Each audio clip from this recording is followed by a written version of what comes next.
Trying to discover, look for, find, search for your purpose leads you further away from the crystal clear clarity about your gifts and talents and intuition and inspiration that already exists. So if you are on this journey of seeking your purpose, of trying to find your purpose, I'm going to ask you to immediately stop that journey. All right? Immediately stop that journey. Why? Because think of the last time you lost your keys. All right? You get all of these thoughts of where your keys could be. They're in this faraway place. You dropped them at the office. You lost them outside in the woods. You spend all of this time looking in these places for your keys, because we always think of the worst case scenario. It's something, it's far away. It's something outside of me. I have to go look for it. When 9 times out of 10, your keys are right in front of you, but you can't find them because you've convinced yourself that they're somewhere out there. They're somewhere lost and you're never going to find them. And you're going to have to pay all this money to get a replacement set of keys, all right? When you convince yourself that they're somewhere out there, you completely block your vision. Those keys are sitting right on the counter, but guess what? You looked on the counter 10 times, but you can't see them. Has that ever happened to anybody? The keys are right in front of you, but you just can't physically see them. Your eyes don't focus on them. That shows you the power of your thoughts. When you allow yourself to believe that your purpose is something that you have to seek, your purpose is something that you have to discover, that your purpose is something that you have to find, then you convince yourself, you convince your eyes to not see your purpose and wake up to it. Listen, I have a radical idea for you.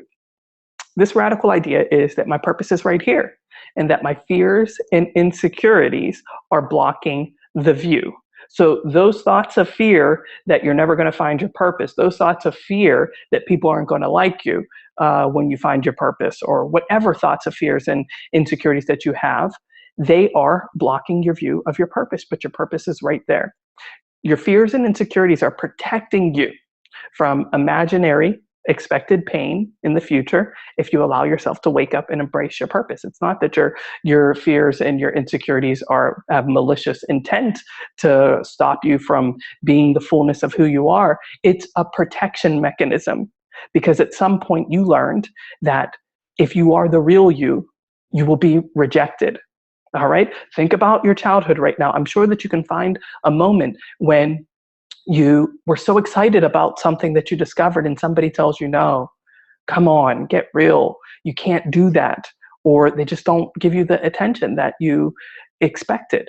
So parts of us learn that when we allow ourselves to be the real us, our authenticity, when we allow it to come out, we get rejected, and it's dangerous. So your parts, they protect you from knowing who you really are, knowing what your purpose is, because knowing what your purpose is and saying it out loud means rejection. It means not surviving. All right. How many of you are creatives? I can't tell you how many times I heard the thought, creatives don't make money. Artists don't make money. Singers don't make money. You have to be 1 in a million.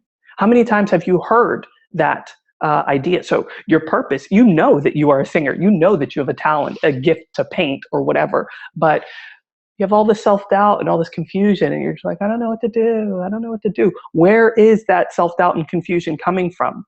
It's a protection mechanism to keep you safe, because you learned that if you take that leap off that cliff of creativity, of artistry, that you're not going to survive. You're going to go splat on the ground. You learn that over and over, and your fear and insecurity loves you so much that they want to protect you from going splat on the ground. All right? Criticism and fraud. That time you spoke up in class and you had the right answer, and somebody made fun of you. Somebody told you, who do you think you are? You know, you're not good enough. Oh, you're just pretending.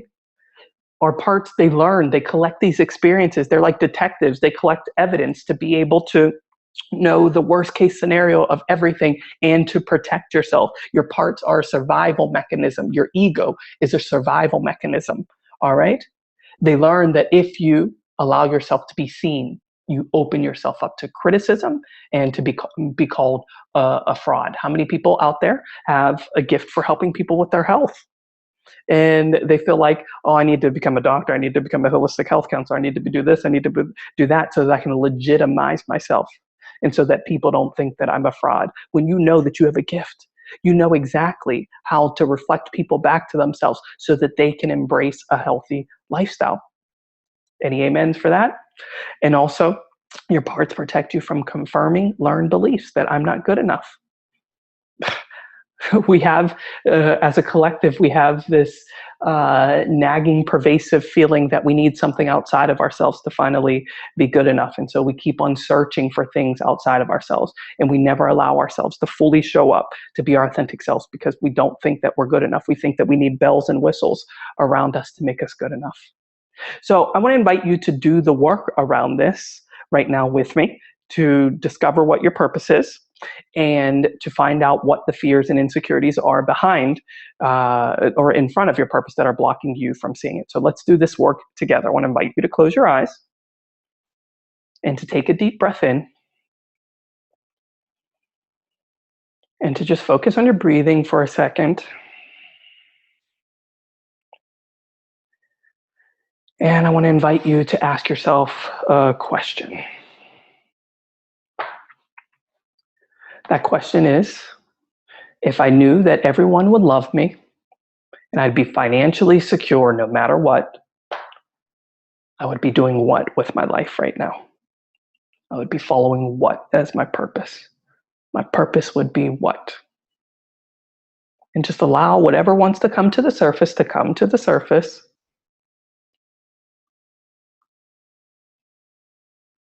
Just notice it. Notice if there's any judgment that pops up. That's your protection mechanism. If there's any thoughts of, I can't do that, that's not real. I'll never make a living doing that. Just notice what happens. And then ask yourself, if I'm doing that, I'm afraid that. So if I'm singing, I'm afraid that people won't like me and won't buy my records. If I'm a health coach, I'm afraid that people won't think I'm good enough. I'm afraid that I'm going to fail. If I'm an angel card reader, I'm afraid that people will think I'm a fraud. If I am a how-to guru on how to sell real estate, I'm afraid that people will take my advice and they won't make it work for them and they'll blame me. So just notice right now what is coming up, what feelings are coming up, what thoughts are coming up. And this is the beginning of the exploration of what your purpose is and how to wake up to your purpose and how to see the blocks that want to protect you and keep you safe. Think about the singer Adele. I love to bring her into my work because she epitomizes what it is to wake up to your purpose and embrace your fears. I don't know if you've ever seen her perform live on TV or seen her perform live in concert, but when she gets up on that stage, she closes her eyes and she belts out that music and makes you feel like you're just living her experience. She connects straight to your heart. But when she opens her eyes after singing the song, she turns into this small, little frightened girl that just giggles like, ha, ha, ha, thank you very much, thank you very much. So you can see how she connects to her purpose, how she wakes up to her purpose, but she still also has those fears. The thing is with Adele, she's learned to work with those fears. She's learned to support those fears so that they don't block her from seeing her purpose and getting her gift out into the world. You don't have to get rid of your fears. Those negative thoughts, those self-sabotaging thoughts, you don't have to get rid of them. You have to see them. You have to support those parts of you. You have to channel them in ways that they feel safe with you going out and waking up to your purpose and delivering your purpose into this world. Think of Adele. She has those fears, and she also is willing to wake up to her purpose and birth it into this world. So when you get this, you'll know exactly which path to take. Inspiration will flow freely, and you'll manifest resources instead of lack, because you won't have that fear and lack and self-doubt sabotaging you anymore. You'll be supporting those parts of you. You'll be able to move them to the side and unclog your pipe so things can flow. And two things can happen at once. Things can be flowing, and you can be keeping these parts of you that are afraid You can be keeping those parts safe at the same time because they have a gift for you. They have a gift for you. They are important for your continued evolution and expansion.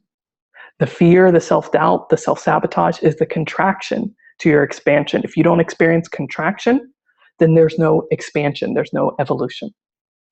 So if you're not ready to get this, then you'll continue believing that you have to discover your purpose. You'll continue searching. I can just see you right now, like searching through the mountains with a little stick with that knapsack on the end of it. Where's my purpose? Where's my purpose?